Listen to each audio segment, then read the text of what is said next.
This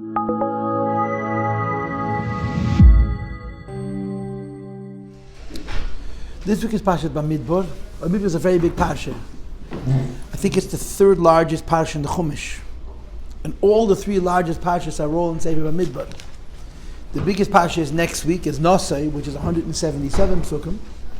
The second biggest parsha, I believe, is Pinchas, which is 168 psukim. And this, I think, is 159. It's a very long parsha. Bamidbar is a very long parsha.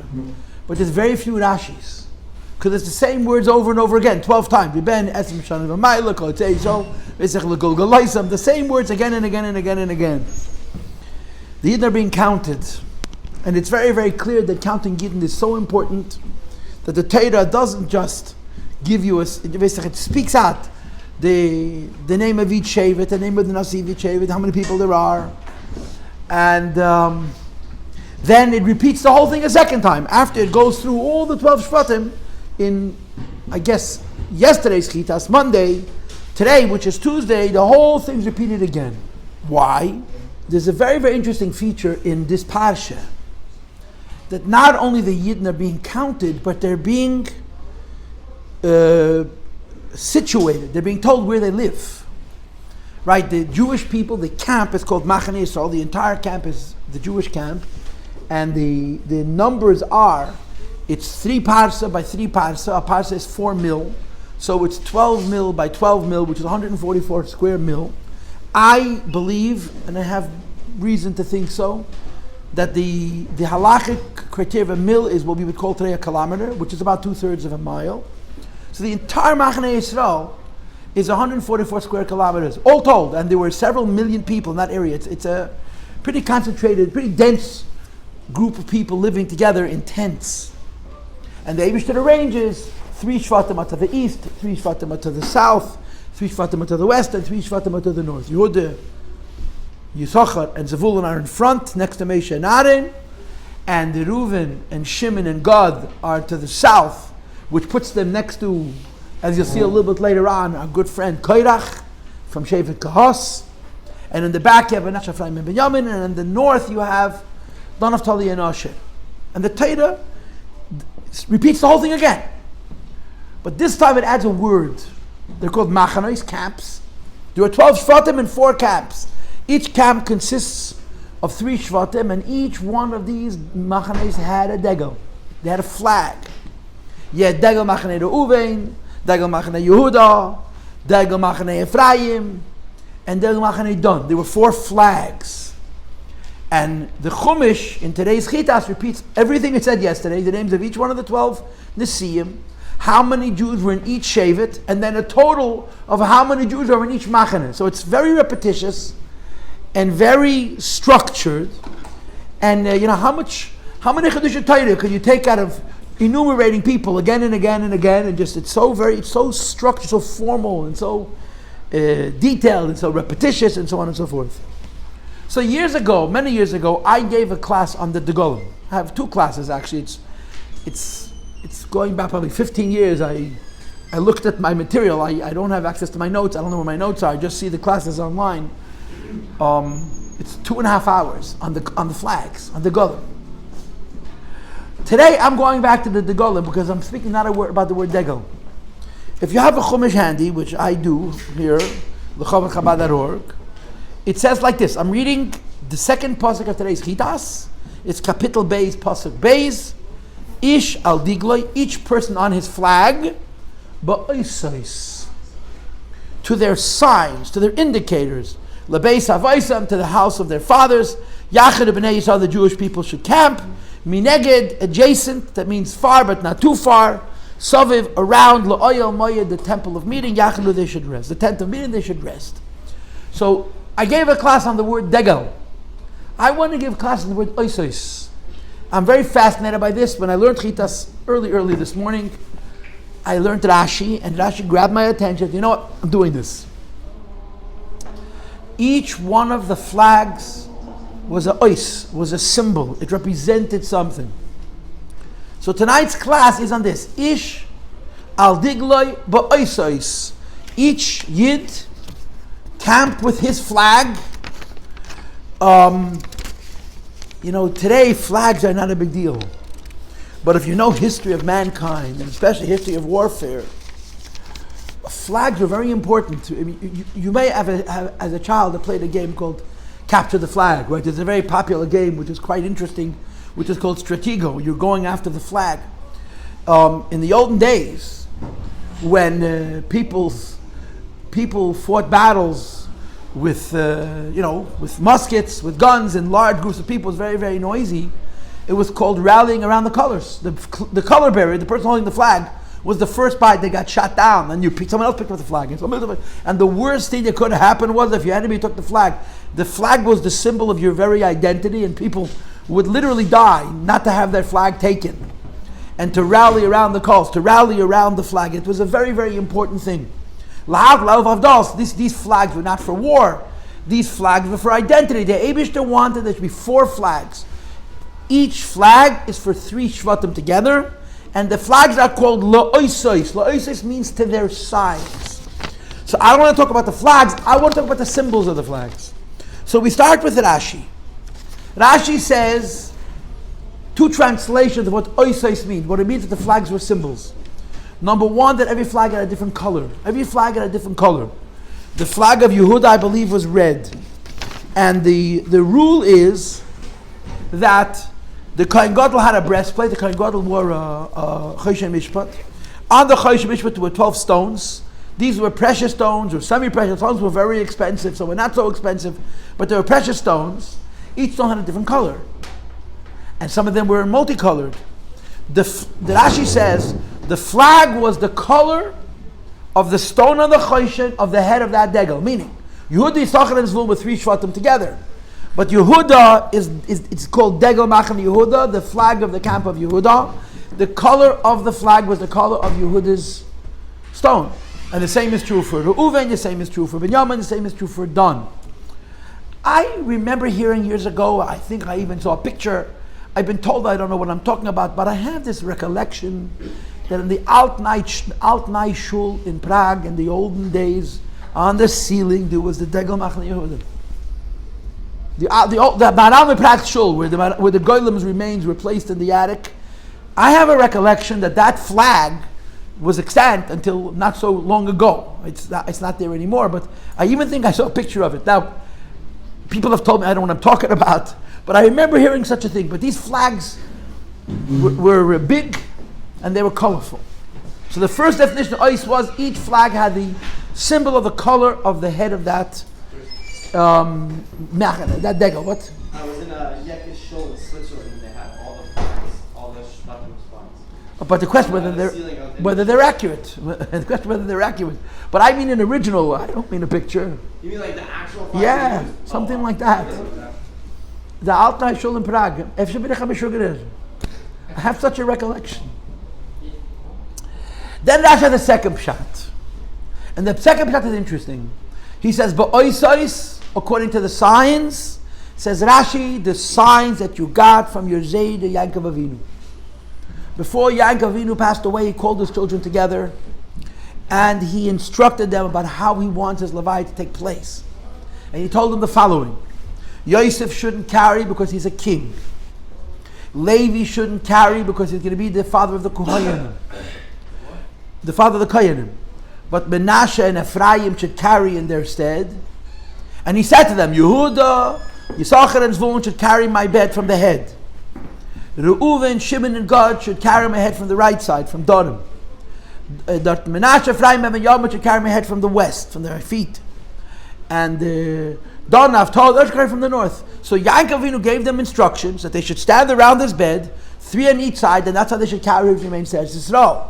So when hundreds of years later, the Eibishter says, Ish al digloi BiOsos, says RaShI, each Yid camped on his flag, BiOsos, based on a symbol which was given to his ancestors by Yaakov Avinu himself, hundreds of years before that's how the Jewish people should arrange themselves. That's the second type in Osos. That Osos means a simon, a zecher, that the Jewish people have going back as far as Yaakov Avinu. It's the second pshat in Osos. Number 3, there's a Chizkuni. Chizkuni is fascinating because you never know which edition is going to have something to say on what subject. Chizkuni is an obscure edition, And some more the Chizkuni says, the Rashbam says, and Ibn Ezra says, I'm just going to crunch it all into the Chizkuni because whatever they say, he says, and he says more. The Chizkuni says, Ish al digloi ba'oisois lebeis avoisam. He reads it, ba'oisois lebeis avoisam. Each flag has letters on it. Letters written on it. And what are the letters that are written on the flag? The letters written on the flag is lebeis avoisam, to the house of their fathers. Translates the Chizkuni. He's not the only Rishon who says this. Could be even in Chazal as well. On the first flag, the flag of Yehud, it had a letter Aleph for Avraham, and the letter Yud for Yitzchak, and the letter Yud for Yaakov.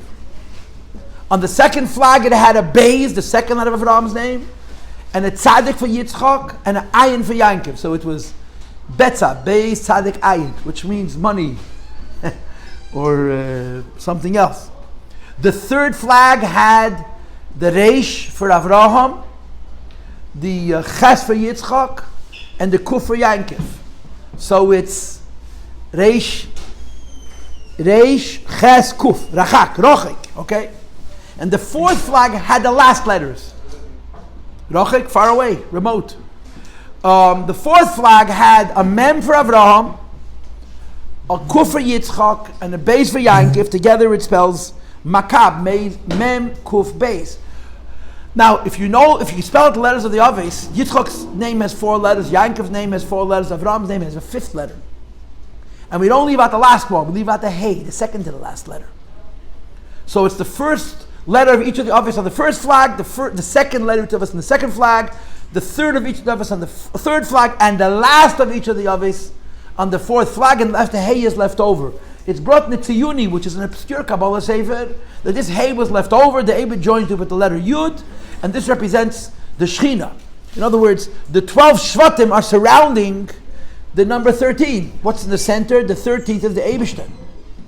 And the Hey, which is left over from Avraham, joins with the letter Yud to represent the Schechina, which sits at the center, just like Yaakov Avinu was carried by his 12 children. So you have 13 principles. The 12 children carrying the remains, and then the Yaakov Avinu's Guf Kadosh. The Yidden surrounded the Beis HaMikdash with the Golim, with flags BiOsos. There was a symbol, the Beis Avoisam, and every flag had a remez to the Avos HaOlam, to Avraham, Yitzchak, and Yaakov. And the Hey is left over, at least according to some opinions, to represent the Eibishter himself. Another thing which is brought in some Chazal, it's also Chazal, but it's brought also some Rishonim, that each flag had a picture. On Yehuda's flag there was a lion, because Yehuda was an Aryeh. Reuven's flag had the face of a person. The reason had the face of a person because, you know what Dudayim, remember the story with the Dudayim? That Reuven went out into the field and he found Dudayim. Dudayim is jasmine. And jasmine used to be used for fertility. If someone wanted to have children, they would take jasmine. The reason jasmine is used for fertility is because it's a plant. You could look, you could take a look, take a Chumash RaShI. RaShI says it and it does.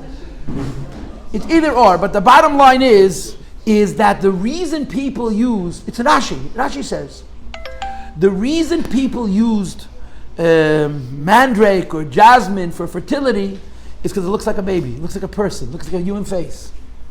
So Reuven's dega, the face of a person, reminiscent of the Dudayim which Reuven found, and Leah traded them with Rachel Avinu, and then she was able to have 2 more children from Yaakov Avinu, and so on. The flag of Ephraim had the picture of an axe, of a shoyer, because Yosef HaTzadik is called B'choyer Shoyrei Hadolei, right? Ki ba'apam hargu ish u'b'tzonim ikru shoyer. Yosef is called an axe, and on the flag of Dan, it gets a little tricky. A lot of people say that. What does it say? Yasmin. It says Yasmin. On the, by the way, it doesn't mean you're wrong. It just means that's what it says here. On the flag of Dan, most people say it was a nesher, it was an eagle. What does an eagle have to do with Shevet Dan? The answer is because it says about the eagle, Kinesha Yar Kine. Eagles are very protective of their young and they're very gentle. That when they enter into the nest, they enter in such a way that they don't frighten their young and they don't displace them, they hover a little bit. So Dan was called Ma'asa V'chal HaMachanes. Dan was the last of the Shvatim to travel, and their role was to pack up the whole camp. If people lost anything, they would pick it up and return it to them. So Dan served a similar role as a matriarch eagle to be gentle for the rest of the Jewish people. But it does say in some sources, as in Medrash, that on Dun's flag there was a nachash, a snake, which would make sense because Dun is compared to a nachash. Now, if you don't go with that second interpretation, you understand that you have the Ragli Dal Merkava, right? If you study the Sefer Yecheskel and you read about the divine chariot that Yecheskel saw, and we're coming out to Shavuos, this week is Shavuos. On Shavuos, the first day Shavuos, which is this coming Sunday, we're going to read the Haftarah of the Merkava Yecheskel, that means Ezekiel chapter 1, and we're going to read about the 4 faces of the chariot. The 4 faces are Pnei Adam, and Pnei Aryeh, and Pnei Shoed, and Pnei Nesher, the face of man, the face of the face of a lion, the face of a man, the face of an eagle, and the face of an ox. So the oisais, the signs on these flags now have 3 different gestalten, 3 different pictures, 3 different things on the flags themselves, plus a broader symbol.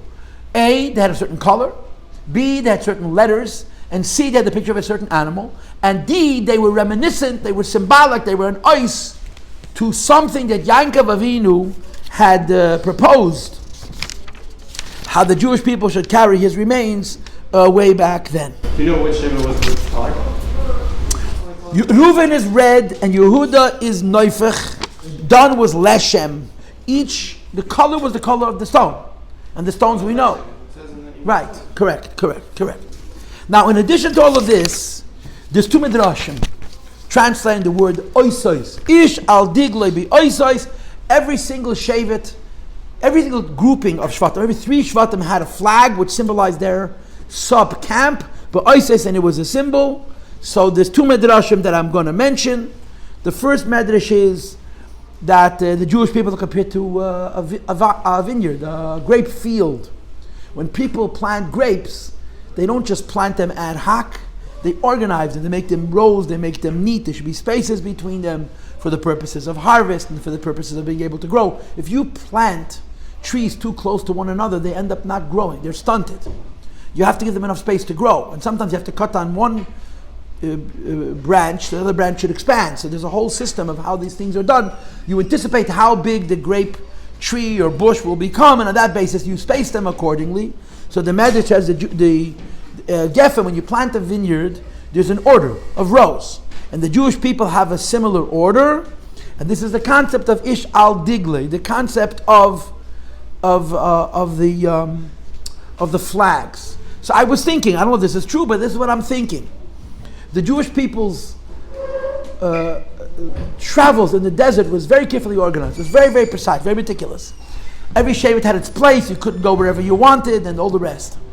I think the additional word ba'osos is saying that the organization was not only a general, it was very, very specific. Meaning, it wasn't only this shevet was here and this shevet was here, but within each shevet, this family was here and this sub-family was here. In other words, the word ba'osos comes to indicate that the degree of order was absolute. How do they decide who's on the outskirts? Who was, I don't know how to make those determinations. But ba'osos, there was a symbol that, in other words, the way the Medrash translates osos means the symbol of order, organization. I want you to know, I'm using this as an example. I think it's a good example, even though it's a bit hard to correlate. The Rebbe went to camp 3 times. God Yisrael. Each time he went to camp, he did an inspection of the camp to the screw. He went into every building, went into every room, maybe not the bathrooms, opened every closet and every cubby. And in any place he found disorder, the Rebbe complained. So Zayin Gesundheit Starker Marchion V'Shalom Shleima Kunyan told me and a few other people that he was the manager of the Gashmites of the camp, the general manager of the camp. And the Rebbe was coming, and they cleaned up the camp spotless. But they had to put stuff away, junk. They put it into one closet. And the Rebbe said, "Was ist da?" And they made him open it, and the Rebbe complained about that. They wasn't happy. They want to be perfect. I mean, Lubavitchers are so not that, but the Rebbe was so that. The Rebbe wants everything to be perfect. Everything has to have a place. Doesn't place, put it in the garbage, but don't keep things around to make a mess. I think that's what the Medrash is saying. There's digloi, there's camps, and then there's ba'osos. The organization is not just more or less, it's not basically good. You go into a house, everybody has their own room. Go in each room, everyone has their own cubbies. It's neat. Everything has a place. That's what the Medrash is, I think, saying. The second Medrash says that we're like the Malach. And this, the truth of the matter, the Zohar says this. The Zohar says about our entire parsha that all these counts, how many Yidden there were. One camp is 101,000 Yidden. Another one is 159,000 Yidden. Another 186,000 Yidden. In the Zohar and our parsha it says that Machane, Gavriel, Mechol, Refo, Nuriel have the same numbers of Malachim as the 4 camps. In other words, the biblical description of how Yidden added up in number and where Yidden were arranged in their location was a reflection of the supernal Makab, of the divine chariot. That's why these details are in the Chumash. They're part of an eternal Torah. Even though these numbers only apply then, they don't apply now, because they represent something very supernal. So the second Medrash says that Yidden are like Malachim. Malachim sing, and when Malachim sing, they sing in order, they sing in groups, they sing in machanais. The same is true. And he brings a pasuk for the Malachim. Srafim ein demima aloi, and he brings a pasuk for Yidden. Ish al diglei BiOsos, that when Yidden served Hashem, when Yidden sang, everything was done with a seder mesuder. Everything was done with a perfect, with an exact, with a very, very precise order. I just want to say one kvetch from the Tziyuni. The Tziyuni says, the pasuk says, Ish al diglei BiOsos. So that it says, Ish goes in Yaakov Avinu. Because Yaakov Avinu was called Ish Tam Yeshev Eholim. Ish, Yaakov Avinu was called Ish. Al Diglei BiOsos, the 4 flags follow the Oisos, the symbols and the signs which Yaakov Avinu provided for the Jewish people. Okay, these are the facts. I gave you now, if I remember correctly, 2 Rashis, a little bit of a sort of an amalgamation from a Chizkuni, and 2 Midrashim. That's 5 pshatim on the word BiOsos. Now I want to be a little bit creative, okay? So the Chizkuni says that the word oisos means letters, oisius. RaShI says 2 things. BiOsos means colors, gavnim. And then RaShI says BiOsos means it's a symbol that you have from the Avos. So I'm mamish making up a pshat. Okay, and here's how I'm going to present this to you. In Chassidus you learn that you have 3 types of names. I have to do this quick because the clock has no mercy. 3 types of names. This is what's called the Shema Pa'ula, Shema Toyar, and Shema Etzem. Okay? If you sit down and make a picture, and a friend of yours walks by and says, oh, you're an artist. You say, no, I'm not an artist, I'm just drawing. If a person knows how to draw, but they don't have a passion for it, it's not their thing, they sit down, they make a picture. Some guy walks by, sees what they're doing, says, you know, you're an artist. It doesn't describe who they are, it describes what they're doing. This is called the Shem HaPa'ula. It's a name that's describing an action. If you remember Tanya chapter 15, there's Ovid and there's Eved. Ovid is Shem HaPa'ula. There's something you give a person a name, the name is not telling you who they are, the name is telling you what they're doing. Then there's Shem HaTayar, a person who's very gifted in art. A person who's very gifted in art is constantly drawing. And if they're particularly good, they, by mistake, make beautiful pictures. You know, people who are talented, they take a pencil and a piece of paper and they scribble and then magic comes out. So if you go over to such a person and say, you're an artist, that's called Shema Toya. You're not describing what they're doing, you're describing who they are. The third one they call Shema Etzem. Shema Etzem means a person who, for lack of words, will call him he's a genius. You know, who was a genius? Van Gogh was a genius. I read about Van Gogh. He was a real Meshuggah. He cut off his ear once. But he was a genius. And art has a lot of components. It's how he sees things, it's how he imagines things, and how he depicts them. You know, there have been artists who are geniuses, incredible geniuses, right? The oldest artist that people speak about is a guy named Da Vinci, right? But there have been many artists who are in the class of genius. Geniuses are so good at art that you could almost say it defines their neshama. So I gave you 3 levels. Shema Pa'ula, Shema Toya, Shema Etzem. Shema Pa'ula means a name that describes what you're doing. Shema Toya means a name that describes who you are. Shema Etzem means that if you're a genius in that field. In the language of Kabbalah, Shema Pa'ula would be Kalim, or Chizkuni A. Shema Toya would be Pnimius HaKelim. Shema Etzem would be Oyer. Some people have art in their neshama before they ever picked up a pen and they drew the 4 picture. They just have art in their soul. And by the way, the same is true of music, right? Same is true. Some people play or sing and you're a musician. No, I'm playing, but I'm not a musician. Some people are musicians. and some people are geniuses. What I'm proposing is that Rashi's, the Chizkuni's pshat, that BiOsos means oisios, letters, denotes that on these flags there was a symbol which describes the Jewish people as what they are based on what they're doing. That's number one. Rashi says on every flag there was a color. According to Kabbalah, the Gavnim, the colors represent the Oire in Soif, the way it comes into the Kelim. Okay? So I'm going to argue that the Rashi's pshat, that the flags had colors, denotes that these flags described who the Jewish people were, not based on what they were doing, but based on their personality. And the fact that these flags also reminded them of something that Yaakov Avinu had said about them hundreds of years before BiOsos, this indicates that these flags revealed what the Jewish people are, again, for lack of words, on the level of genius. So I'm making a proposal, a pshetel, and that's all this is worth. It's a pshetel, it's a drush. That the word BiOsos means you looked at the flags told you about the people carrying those flags on three levels. This is what they do, this is what they are, and that this gift of what they are is so deep that it's in the madrega of genius. It's the madrega of the very essence. In other words, their neshama is gifted in art or in music or wherever it is. Before they actually use the skill, you could feel that this is who their skill is. So this is my Dvar Torah. Okay, we talked about the flags in a previous year. Today I'm talking about the symbols. And this is sort of my insight. That the flags had on them symbols that told you about Yidden. On a chitzonius level, on a pnimius level, on an etzem level. On all three, looked at the flags, you knew who a Yid was, which grouping of Jews it was, on all three levels. You're going to say? Two things. One, about, we were saying Avraham that didn't have the A. That was his original name also, was Avraham, and then it became Avraham. Delicious. A home run. So good. That's very good. And I didn't think of that. And none of the Mefarshim told me that. Really? Yeah, the Mefarshim all said, well, the hey, you know what the halacha is, the Gemara says. Kol Achei Avraham, Avraham Eve Belav. After Yankov's name was changed to Yisrael, we still call him Yankov. After Avraham's name was changed to Avraham, you're not allowed to say Avram.